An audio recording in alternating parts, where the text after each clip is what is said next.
Morning. नमस्कार दोस्तों, स्वागत है आप सभी का आज के मुख्य समाचार में। तो चलिए जानते हैं दिन भर की 25 बड़ी खबरों को फटाफट अंदाज में। पर आगे बढ़ने से पहले वीडियो को लाइक और चैनल को जरूर सब्सक्राइब करें, साथ में लगे नोटिफिकेशन को ऑन करें। चलिए वीडियो स्टार्ट करते हैं। रमजान का महीना चल रहा है। 14 मार्च को होली और जुमा एक साथ है। जी हाँ, यूपी के संभल में सीओ अनुज चौधरी के जुमे और होली को लेकर दिए बयान के बाद देश की सियासत तेज हो गई है। जी हाँ, इस पर सीएम योगी आदित्यनाथ से लेकर राजद नेता तेजस्वी यादव ने प्रतिक्रिया दी।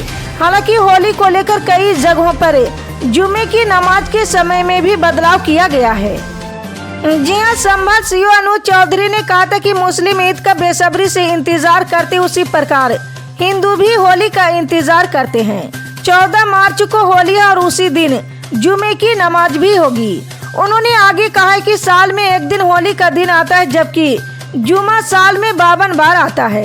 अगर किसी को लगता है कि होली के रंग से उसका धर्म भ्रष्ट होता है तो वह उस दिन घर से बाहर ना निकले। जी हाँ, संभल सीओ अनुज चौधरी के इस बयान पर कांग्रेस नेता आदित्य गोस्वामी ने डीआईजी को शिकायत दी है। उन्होंने शिकायत में अनुज चौधरी ने धर्म के आधार पर विभिन्न वर्गों के बीच दुश्मनी और नफरत की भावना को बढ़ावा देने का आरोप लगाया है।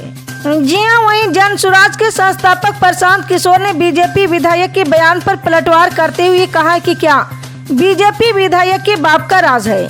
किसी को भी अपनी मर्जी दूसरों पर थोपने का अधिकार नहीं है। राष्ट्रीय जनता दल के नेता तेजस्वी यादव ने मुख्यमंत्री नीतीश कुमार पर भारतीय जनता पार्टी के एक विधायक के खिलाफ कार्रवाई न करने के लिए कड़ा प्रहार किया है। जी हाँ, बीजेपी विधायक ने कथित तौर पर मुसलमानों से होली के दिन घर के अंदर रहने की अपील की थी। आरजेडी नेता ने कहा कि मुख्यमंत्री बेहोशी की हालत में है और उन्होंने बीजेपी विधायक के विवाद शपथ बयान की निंदा नहीं की है। जी हाँ, मीडिया से बात करते हुए तेजस्वी यादव ने कहा कि एक बीजेपी विधायक ने कहा है कि मुस्लिम भाइयों को होली के दौरान बाहर नहीं निकलना चाहिए। वो ऐसा बयान देने वाला कौन होता है? राज्य का मुख्यमंत्री कहाँ है? वो किस हालात में जब महिलाएं अपने अधिकारों और सुरक्षा के मुद्दे उठाती है तो मुख्यमंत्री उन्हें डांटने में पीछे नहीं हटते, चाहे वह दलित महिलाएं हो या पिछड़े वर्ग की। क्या मुख्यमंत्री में इस बीजेपी विधायक को डांटने की हिम्मत है? वो कहाँ है? वो बेहोशी की हालात में है। उन्होंने दावा किया कि बीजेपी का अपने एनडीए सहयोगी जेडीयू पर मजबूत प्रभाव है और जेडीयू पर बीजेपी और संघ का बहुत प्रभाव है। जेडीयू पूरी तरह से संघ और बीजेपी की रंग में रंग चुका है। पंजाब के गुरदासपुर में मंगलवार को बवाल हो गया है। यहाँ पुलिस और किसानों में जबरदस्त भिड़ंत हुई। जी हाँ, घटना में 7 लोग घायल भी हो गए। किसानों का आरोप है कि एक्सप्रेसवे के नाम पर जमीनों का अधिग्रहण किया जा रहा, जमीन के नाम पर सही मुआवजा नहीं दिया जा रहा। किसानों का कहना कि पहले से नोटिस भी नहीं दिया जा रहा है। जी हाँ, किसानों का कहना कि दिल्ली कटरा एक्सप्रेसवे हाईवे के लिए भूमि अधिग्रहण को लेकर विवाद चल रहा है। गुरदासपुर में जमीन पर कब्जा लेने के दौरान किसानों और पुलिस के बीच झड़प हो गई। किसानों का आरोप है कि प्रशासन ने बिना किसी पूर्व सूचना के उनकी जमीन छीनने की कोशिश की है और अनुसूचित मुआवजा देने की पेशकश की है। जी हाँ, इससे पहले 5 मार्च को चंडीगढ़ में धरने को लेकर किसानों और पुलिस के बीच टकराव देखने को मिला था। किसान संगठनों ने मान सरकार के खिलाफ विरोध प्रदर्शन किया था और नाराजगी जताई थी। छत्तीसगढ़ में पूर्व मुख्यमंत्री भूपेश बघेल के घर छापा मारने पहुंचे परिवर्तन निदेशालय पर हमले के मामले में बड़ी कार्रवाई हुई है। जी हाँ, कांग्रेस नेता सनी अग्रवाल समेत 15 अन्य कार्यकर्ताओं के खिलाफ पुरानी भिलाई थाने में एफआईआर दर्ज की गई। ईडी अधिकारियों पर हमले और उनके वाहनों पर पथराव के बाद दुर्ग पुलिस ने जांच शुरू कर दी है। जी हाँ, ईडी ने सोमवार को शराब घोटाले से जुड़े मनी लॉन्ड्रिंग मामले में भूपेश बघेल और उनके बेटे चैतन्य बघेल से 11 घंटे तक पूछताछ की है। छापेमारी के बाद जब अधिकारी महत्वपूर्ण दस्तावेज और कैश काउंटिंग मशीन लेकर बाहर निकले तो कांग्रेस कार्यकर्ता के उग्र समूह ने उनके वाहनों को घेर लिया था। जी हां, आरोपी की कांग्रेस नेता सनी अग्रवाल ने एक वाहन पर पत्थर फेंका, जबकि अन्य प्रदर्शनकारियों ने लात घूंसे चलाए।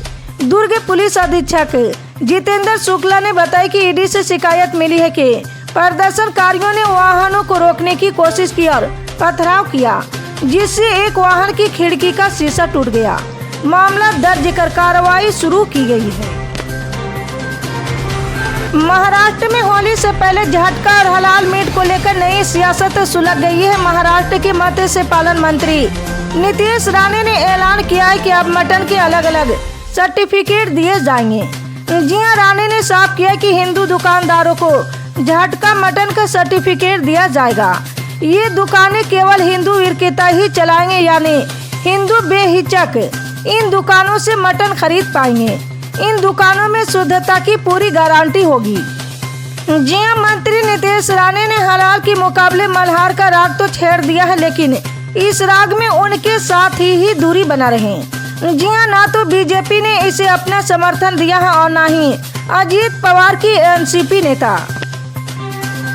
बागेश्वर धाम पीठाधीश्वर पंडित धीरेन्द्र कृष्ण शास्त्री इन दिनों बिहार के 5 दिवसीय दौरे पर। बागेश्वर सरकार ने पहले गोपालगंज में और फिर बांका पहुंचकर हिंदू राष्ट्र की बात कुछ इस तरह की है कि बिहार में ही नहीं पूरे उत्तर भारत की राजनीति गर्म हो गई है। जी हां, दरअसल इसी साल अक्टूबर या नवंबर में बिहार विधानसभा के चुनाव होने हैं। जी हां, जाहिर है कि बाबा की इन बयानों के चलते बिहार विपक्ष के नेताओं को लग रहा है कि वो बीजेपी के इशारे पर काम कर रहे हैं। जी हां, बागेश्वर सरकार अपनी हर सभा में हिंदुओं से कहते कि वो जात पात के भेदभाव वाली दीवार को मिटा डाले। वो अपने भक्तों को हिंदू राष्ट्र हासिल करने का प्रण भी दिलाते हैं।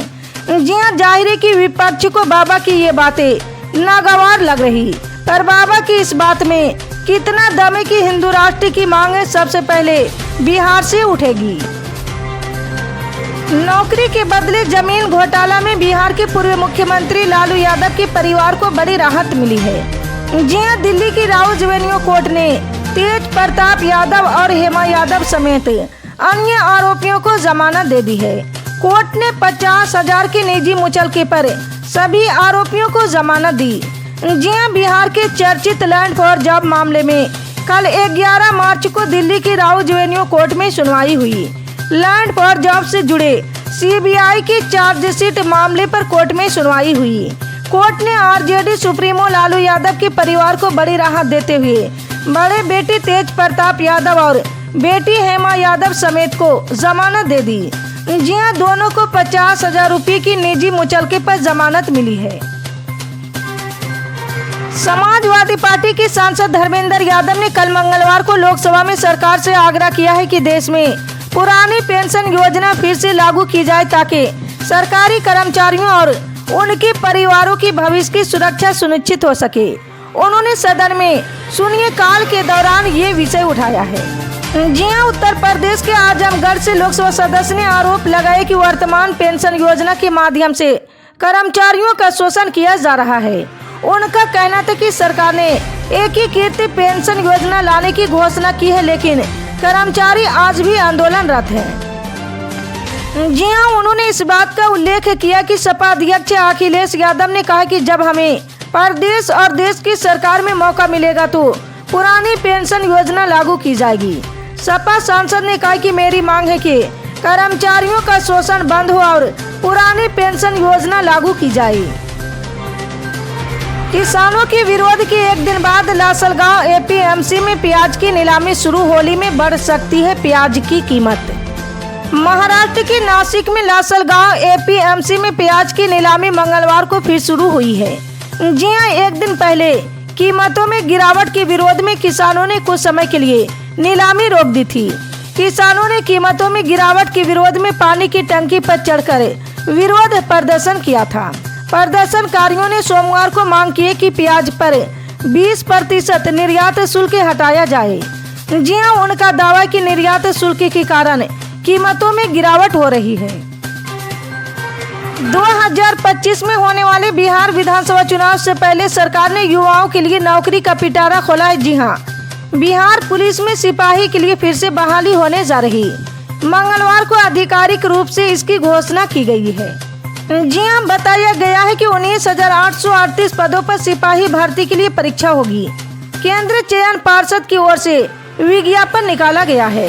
18 मार्च से ऑनलाइन आवेदन किया जा सकता है। आवेदन की अंतिम तिथि 18 अप्रैल 2025 है। जी हाँ, कर्मचारी चयन पार्षद के अध्यक्ष जितेंद्र कुमार ने कहा है कि 19,838 पदों में से 6,717 पद महिलाओं के लिए आरक्षित है। उन्होंने अभ्यर्थियों को निर्देश देते हुए कहा है कि जो विज्ञापन निकाला जा रहा है उसमें सभी निर्देश दिए गए हैं। इसी तरह की पल पल की अपडेट जानने के लिए जुड़े रहे हमारे MSP न्यूज के साथ। मिलते हैं अगली बड़ी खबर में, तब तक के लिए जय हिंद।